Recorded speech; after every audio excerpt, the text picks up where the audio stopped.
Hi guys, it's Anissa. Welcome back to my channel. In today's video, I just brought it back to what I love to do the most, which is full face of first impressions. I actually had a pretty good mix of drugstore and high-end makeup. It's actually probably a little bit more high-end heavy, but there's some pretty good products in this video that I'm really excited to share with you guys. This is the look I was able to come up with today. Definitely more simplistic, but I'm really happy with the way that it turned out. If you guys are interested in seeing how I came up with this look and what I used, then make sure to keep on watching. Before I go any further, please make sure to give this video a thumbs up and subscribe. I post on this channel once a week, so you never have to miss me for too long. But yeah, let's just go ahead and get into it. I went ahead and did my brows off camera. Everything that I used will be down in the description box. We're gonna go ahead and do eyes first as always, but today's gonna be more of a simple eye look, which I'm kind of excited for because I feel like I've been pushing my limits here recently, so I'm bringing myself back down to earth. We are gonna go ahead and start with a new eye primer, and I am excited to try this because I've never tried anything from this brand. R.E.M liquid eyeshadow. This is in the color Later. I thought that this color would be perfect as a base for my eyelids. They do have other fun colors. R.E.M Beauty is owned. Oh, yeah. I love the color of that and I love the formula. R.E.M Beauty is owned by Ariana Grande. And honestly, when it first came out, I wasn't super intrigued by anything that she had, but then they came out with these. First impression reminds me a lot of the Rare Beauty eye primer, but this one is actually a little bit more pigmented and a little bit thinner in formula. Do you see how that just like corrects the eye and also brightens? Usually like to go for something a little bit brighter because it is going to help the colors pop just a little bit. And I especially love to use correcting eyeshadow bases when I'm doing a colorful look. They're great for nude looks as well, but I mean, I feel like it's definitely super important to have something that's going to get rid of all your discoloration when you're doing a colorful look. That way your colors can pop. Now this is drying down fairly quickly, so I would definitely apply this one eye at a time the next time I do this, but it's not impossible to blend out. And it does look like this actually dries down so it doesn't stay wet. When you're using a base that is like more dry and not sticky, it's a lot easier to get your colors to blend. But when you're using a base that is sticky, it's a lot easier to get your colors to be pigmented. I really, really like this. I am familiar with the eyeshadow formula that we're gonna use, which is a bonus today because I'll be able to see how it's interacting with this eyeshadow primer, but I would give this eyeshadow primer a 10 out of 10. Today for eyes, we are gonna keep it really simple. I do have a face palette to use today. Rather new product, NATASHA DENONA Glam face palette. So this is an eyes and cheek essential palette, and I have this in the color dark. First of all, the packaging is just, it's the perfect size. You get a nice size mirror in here, which is always really, really great for travel. 5 eyeshadows, and then you have a blush and a highlighter. And I absolutely love that this has a little cover over it. This reminds me of a Patrick Ta product. These colors right here are like my ideal colors for an everyday type of look. I'm gonna go ahead and start with the color Transition, and I'm gonna use this as my transition shade. The Natasha Denona bronze palette is probably my favorite high-end eyeshadow palette. It just has some really good everyday essentials. If you love golds, you will love that palette. It's so warm. I think that the $129 eyeshadow palettes are not worth the money. I think that the $60 ones are nice, but I would not pay $130 for an eyeshadow palette ever again. I think her eyeshadow formula is definitely more creamy than most. I'm just gonna take a big, clean, fluffy brush and blend that out. Just to build up that color a little bit more. I just noticed this. So the colors, this is the outer corner Transition, Smoke, inner corner crease. So that's literally what I would use these for. So Transition, I'm gonna use this more precisely in my crease on a smaller brush, concentrating this on my crease. And I'll blend it out in a second, but I always like to place it. Since my eyes are hooded, I always bring it up just a little bit more. That way you can actually see that there is another color there. Perfect for not only everyday, but also vacation. Because when you're going on vacation, you know, you don't want to have like a whole bunch of products.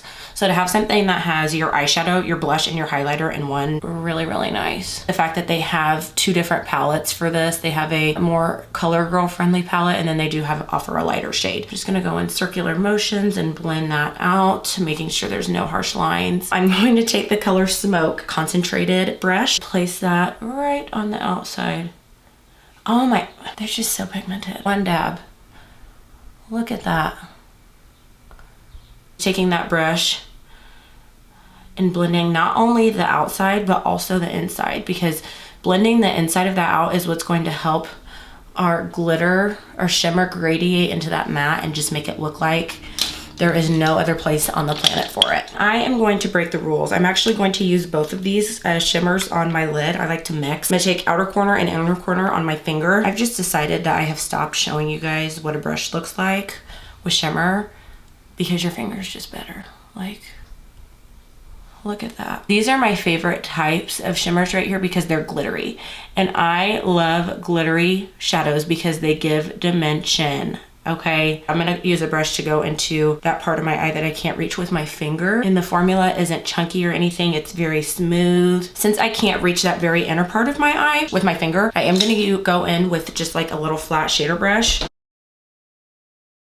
Removing our fallout. I just feel like looks like this for me will always be so timeless because they're so easy. When you have colors like this where they just work together and you don't have to pull multiple palettes, it's very, very convenient. I was gonna do liner, but I think I'm just gonna do some lashes. I'm not going for full glam. This is more of like a soft glam. For about a month now, I have not had lash extensions. I've been rocking the natural lashes, and I must say I don't hate it as much as I thought I would, but I'm ready for my extensions to get back. Until I get my extensions back, we're gonna keep on trying new mascaras. Mini size of the Rare Beauty mascara. I am so impressed with Selena Gomez's makeup brand. Ooh. I think that a lot of people get into the beauty industry just to say they can get into the beauty industry because, I mean, let's be honest, there's a lot of money to be made and a lot of money to be spent on beauty items. Everybody's always looking for the next best foundation, the next best concealer, skincare. But Selena Gomez really did that. And I love the fact that this is a more high-end brand, but it's very clean and it is more affordable for high-end makeup and it's good quality. I really like that this is actually giving length and it's giving some separation as well. I have baby lashes, guys, okay? They curl, but they do not have much length to them. I honestly would keep it this way. This is natural. We're stepping it up to soft glam. Also a 10 out of 10. I would try the full size in this. The only reason I bought minis is because I don't plan on not having lash extensions. Kiss Lash Couture Naked Drama. These are in the style Ruffle. Kiss Lash Glue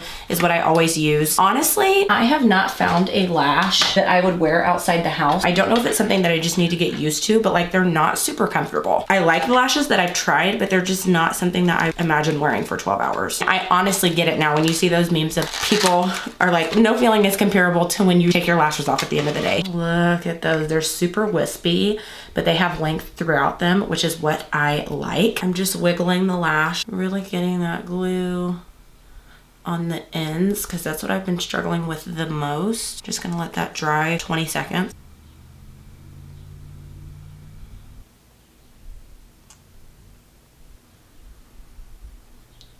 I feel like I didn't get them close enough to my lash line. What do we think, guys? I don't think that's the worst thing I've ever done. I do have a little bit of spacing, which now I kind of wish that I did do liner because that does kind of hide that. But at the same time, I feel like it's good to practice it without the liner because the liner just hides my mistakes. This is forcing me to grow.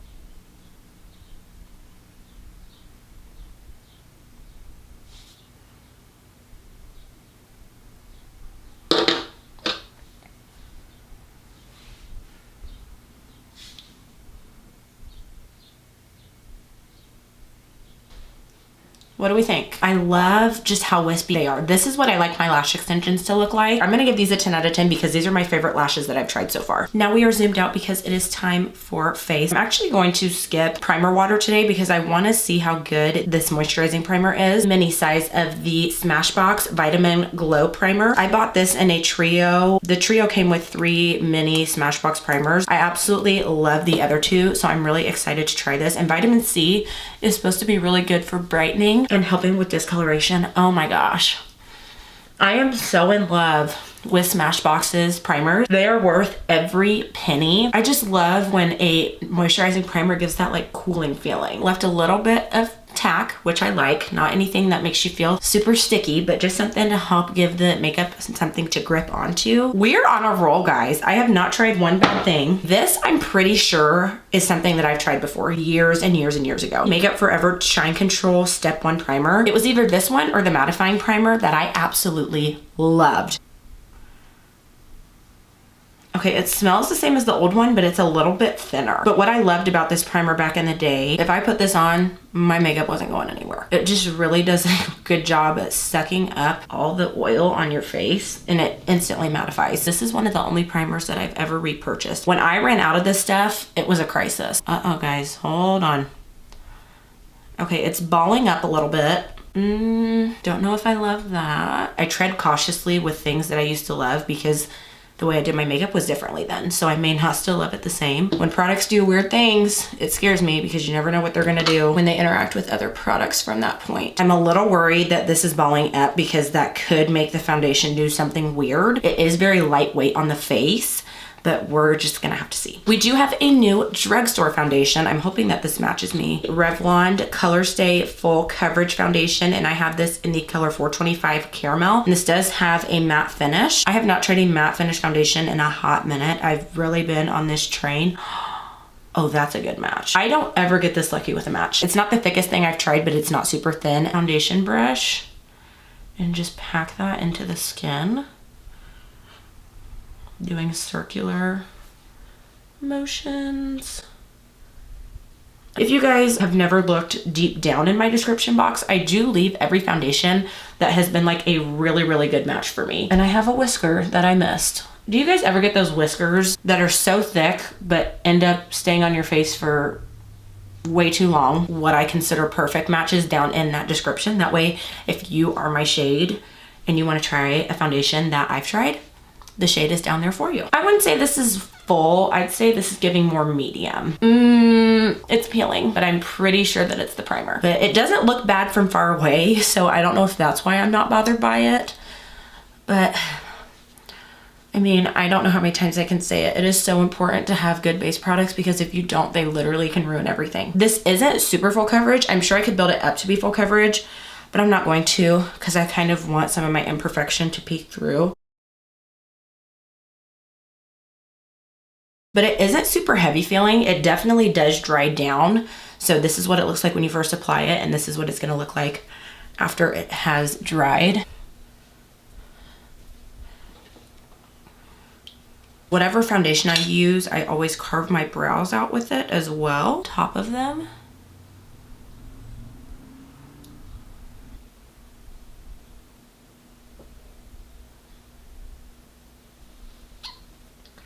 I really feel like this is not super full coverage. For that reason, I feel like I can't give this all the points because it's not claiming to do what it says it does. For some reason, this sponge side looks way, way better. It's not splotchy over on the sponge side, but it is on the brush side. Oddly enough, it's not so bad that I feel like I need to take my makeup off. I feel like it can be fixed. So I'm gonna give this like a 7.5 out of 10. I'm just gonna add a little bit more to my cheeks because I just remembered I do have a translucent powder.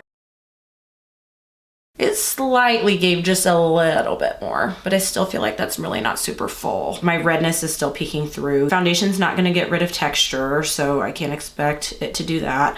I'm actually gonna apply this with a sponge over here because it, again, looks better on the sponge side. I'm gonna go and say that this isn't full coverage. I mean, to me, full coverage is you look like you're a canvas. And I feel like I look like an outline. The canvas isn't blank, but it has an outline. I went ahead and added a little bit of cream bronzer, and I, as of recently, have been liking to use 2 concealers.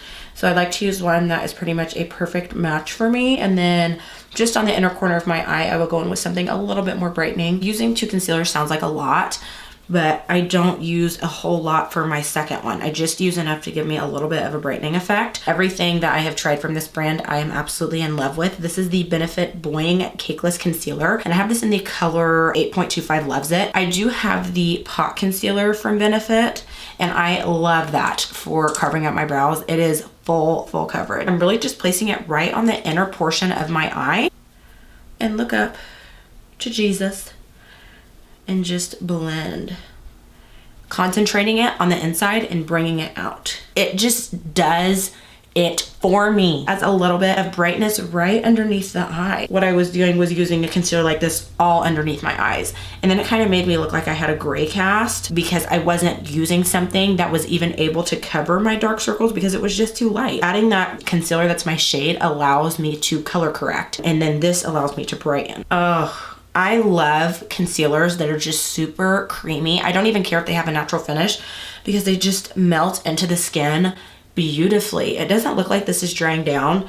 I've never found anything that can get rid of my fine lines. I don't expect anything to get rid of my fine lines. I just don't want it to cake up in them and make them look worse than what they already are. Looking up close, the foundation actually does not look bad. I think that it's looking a little weird on my cheeks, especially this brush side, because I haven't shaved my face per se in a hot minute.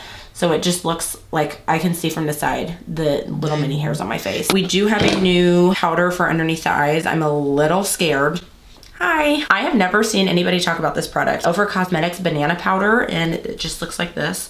So I'm gonna use this underneath the eyes again to keep that brightening effect that we have. I think I'm gonna do a brush on one side and a sponge on the other because I usually use loose powder underneath my eyes with a brush. I've been sitting here running my mouth, so that concealer has settled into those fine lines. So all I do is look up and pat, and it'll get rid of that, because if you set it in place like that, that's how it's going to stay. And I'm just gonna use a little bit because I feel like banana powder can be a little frightening sometimes. It's setting and it gave just a little bit of brightness. Ooh. The only brightening powder that I found that I'm just absolutely crazy about is the Jaclyn Hill brightening palette, because that actually not only brightens, but it also gives such a smoothing effect underneath the eyes. Let's see what this looks like with a brush. I love this brush for setting underneath my eyes. It's the Morphe E48. It's just the perfect teardrop shape to fit right underneath that eye. I think I like the brush side a little bit better.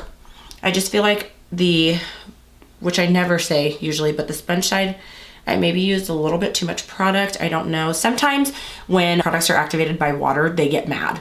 So some products just work better with a brush. The sponge side, it looks like it's sitting on top of the skin. We do have two cream blushes. I thought that the blush in here was powder, but it's actually cream. I'm gonna use one on one cheek and one on the other. LYS Higher Standard Satin Matte Cream Blush in the color Confident. I've heard that they have a really good powder foundation, and I heard that their bronzer is good as well. I'm gonna go ahead and use a brush with my cream bronzer because that's what I traditionally do. Ooh. Okay.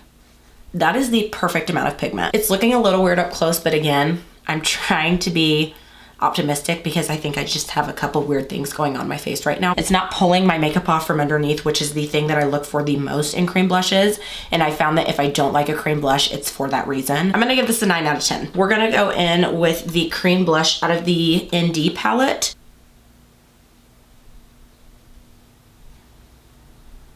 Guys, I feel like that's pulling my makeup off a little bit. I'm able to build up the color. It has just like the littlest bit of shimmer in it.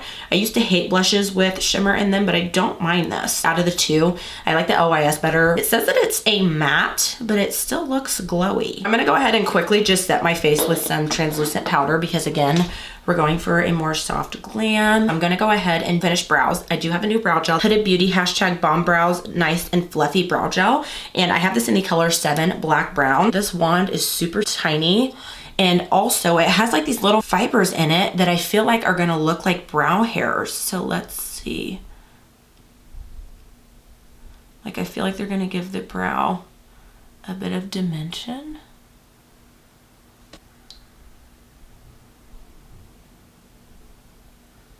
That is really interesting. They have a brow pencil from the #Balm Brows, and it is literally the tiniest brow pencil that you will ever try in your life. I absolutely love it.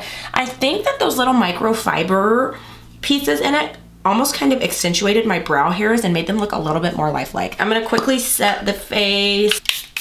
My new thing has been using lip balms and overnight lip masks as my lipstick. When I put lipstick on, I always love it. I love like a nice brown lip liner with a nude lipstick. I'm not somebody that touches my makeup up throughout the day unless I'm at a wedding or like a super important event. So when I apply my lipstick, like it's a one and done. I have really been loving to just use a really moisturizing lip balm. Bite Beauty Agave Nectar Butter Lip Balm. Oh.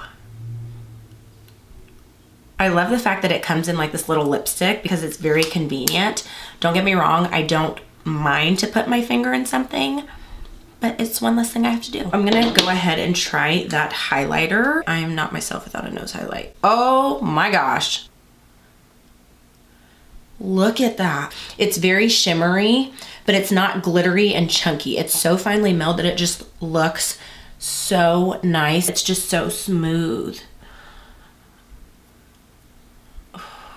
I've tried a lot of highlighters, guys, and I've tried good ones, I've tried okay ones, I've tried bad ones. Far and few between do I try ones where I'm like, I know I'll probably never repurchase a highlighter because I'll probably never finish one, but if I would, pop on some bottom mascara. While I let my bottom mascara dry, I really just want to shout out some of these products. First off, these Kiss lashes are so comfortable. I feel like I'm not even wearing lashes. This Natasha Denona palette is one of my favorites because I did really love the highlighter and the eyeshadows. I want to go ahead and try this blush with a different base routine because I'm really hoping that's what it is. For the eyes, I was a fan of this brow gel. I like the mascara. This eyeshadow, very, very nice. I love not only the color, but the formula. I also really liked the BOI-ING Cakeless Concealer. It did exactly what I needed it to do. Bite Beauty Agave Lip Balm is probably going to be my new favorite. It's just so easy, so convenient, something you can throw in your purse. All right, guys, that is it for today's look. I am just so in love with the way that this turned out. I just love the simplicity of it. I feel like I've been doing so many dramatic looks that this has just brought me back to the basics and made me remember why I love doing looks like this. I know that they can be very repetitive, but I just feel like they're so easy and they're the most relatable thing. Let me know if you guys have tried any of these products or if you plan to. I will leave everything that I use linked down in the description box. If you guys did like today's video, lucky for you, I have a whole playlist filled with these types of videos that I will link right up here for you guys. Thank you so much for watching and I'll see you next time. Bye.